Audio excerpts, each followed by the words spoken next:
আজ আমার বাবুর জন্মদিন। আর এই দিনটিতে আমার ছেলে আমার কোল আলো করে পৃথিবীতে এসেছিল। এই দিনটি নিয়ে আমার কত যে প্ল্যানিং থাকে, সারা বছর বসে থাকি এই দিনটি কখন আসবে। শুধু আমি বলে নয়, আমার পরিবারের প্রত্যেকটা ব্যক্তি এই দিনটিকে নিজে কত প্ল্যানিং রাখে, তারা কি করবে কি করবে না।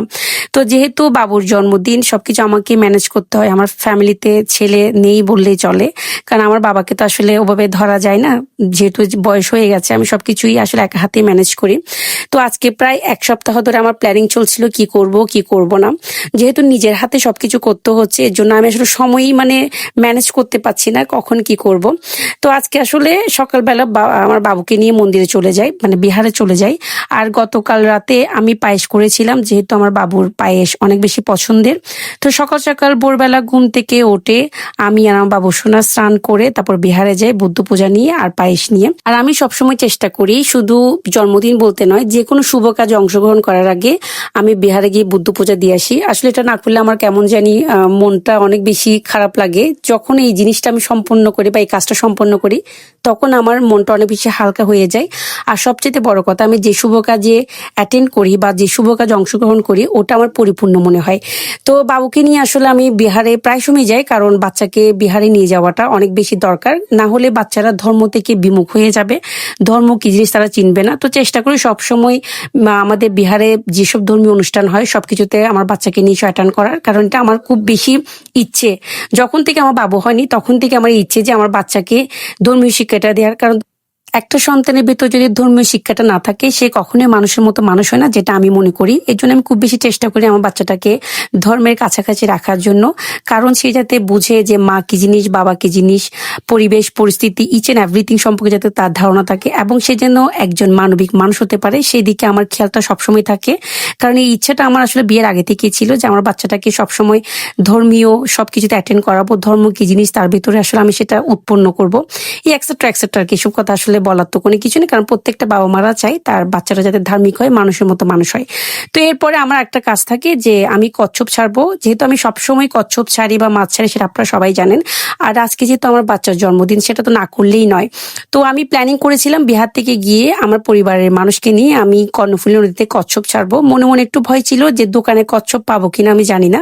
তারপরেও আমার বাচ্চার ভাগ্যটা অনেক বেশি ভালো, যাওয়ার সাথে সাথে দেখলাম যে কয়েকটা কচ্ছপ ছিল, সেটা হয়তো আমাদের ভাগ্যেই ছিল।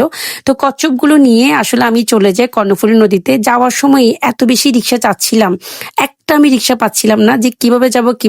সাথে তো অনেক বেশি রোদ, এত বেশি গরম, বাচ্চা তো আসলে বাসা থেকে তেমনটা বের হয় না, তো অনেক বেশি আনইজি ফিল করছিল। আর আমার নিজেরও মাথা ঘুরে যাচ্ছিল। সাথে একটা সিএনজি পেয়েছিলাম ভাগ্যিস। তো সিএনজিটা নিয়ে আসলে আমি ওই যে কর্ণফুলীতে চলে যাই। এরপর প্লিজ আপনারা আবার কেউ কিছু বললেন না, যে আপনারা এটা বলতে পারেন যে জুতা নিয়ে কেন কর্ণফুলীতে কচ্ছপ ছেড়েছে। তো জিনিসটা আমি ক্লিয়ার করি। যেহেতু প্রচন্ড পরিমাণ রোদ পড়েছে, বা রোদ পড়েছে মিন্স গরম পড়েছে, তো এটা যেহেতু লোহার ছিল ফেরিটা, তো আমরা আসলে ওখানে দাঁড়াতে পারছিলাম না, স্যান্ডেল ছাড়া জুতা ছাড়া, যে পা পর্যন্ত পড়ে যাচ্ছিল। তো আমার বাচ্চা তারা ছোট মানুষ, স্কিনটা অনেক বেশি সফট। তা আমি ওকে বলেছি, ঠিক আছে বাবা, তুমি জুতা খুলিও না, জাস্ট ওভাবেই ছেড়ে দাও। তো আমি আসলে চেষ্টা করেছিলাম জুতা ছাড়া বন্দনা করার, কিন্তু বাচ্চাটা আসলে পাচ্ছিল না, যেহেতু এত বেশি গরম ছিল, সেটা সহ্য করার মতো না। তো কচ্ছপগুলোকে আসলে ছেড়ে দিয়েছিলাম, যে দেখছিলাম ওরা কি করে। দেখলাম যে কচ্ছপগুলো খুব বেশি ভয় পাচ্ছে, যেহেতু আমরা গিয়েছিলাম 11টার দিকে, তখন তো তেমন জোয়ার ছিল না, পানিটা একটু নিচে নেমে গিয়েছে, যার কারণে আসলে কচ্ছপগুলো পানিতে নামতে অনেক বেশি ভয় পাচ্ছিল। তো দেখলাম কিছুক্ষণ পর কচ্ছপগুলো নিজে নিজে নিচে নেমে গেছে। যে জিনিসটা দেখে এত বেশি ভালো লাগে, এই সময়টা যখন আমি মাছ ছাড়ি, সেই সময়টাতে আমার নিজেকে অনেক বেশি পুণ্যবতী মনে হয়। কেননা আমার তখন মনে হয় যে আমি পৃথিবীর সবচেয়ে উৎকৃষ্ট একটা কাজ করছি। কারণ এই যে জীবন দান করা, যে জীব অবমুক্ত করা, তার মতো আসলে ভালো কাজ পৃথিবীতে কোনো কিছু হতে পারে না। আমিও সবসময় এটা চেষ্টা করি যে যে কোনো শুভ কাজে অংশগ্রহণ করার সময় এই কাজটা করার, কারণ আমার আসলে জীবের জীবন দান করতে অনেক বেশি ভালো লাগে। আর এটা অবশ্যই আমাদের বৌদ্ধ ধর্মের শিক্ষা যে প্রাণী হত্যা থেকে বিরত থাকবে, আর যত পারো তুমি জীবের জীবন দান করবা, এটা আসলে আমাদের ধর্মের মধ্যেও রয়েছে। তা আমি আসলে মনে করি যে একটা একটা মানুষ যেরকম বেঁচে থাকার জন্য অনেক বেশি কষ্ট করে, যে এত বেশি স্ট্রাগল করে, ঠিক তেমন প্রতিটা প্রাণী চাই এই পৃথিবীর বুকে বেঁচে থাকতে। হয়তো তারা প্রকাশ করতে পারে না, আমরা যেহেতু পৃথিবীর শ্রেষ্ঠ জীব সেজন্য সব কথায় মুখে প্রকাশ করতে পারি। তো প্রাণীরা প্রকাশ করতে পারে না বলে কি তাদের বেঁচে থাকার কোনো অধিকার নেই? সেটা আমি আসলে মানি না। তো আমি মনে করি যে আমি যেমন মানুষ, তারও তো একটা প্রাণী, তাদেরও বেঁচে থাকার অধিকার আছে। তো বাবুর জন্মদিনে এটা ছিল সকালের পার্ট, এরপরে সন্ধ্যার পার্ট আছে, রাত্রের পার্ট আছে, এগুলো একটা একটা আমি আপনাদের সাথে ভিডিওটা শেয়ার করব। তো এই পর্যন্ত ভিডিওটা আপনাদের কেমন লেগেছে একটু কমেন্টে জানাবেন, যদি ভালো লাগে ভিডিওটা একটু শেয়ার করে দিবেন।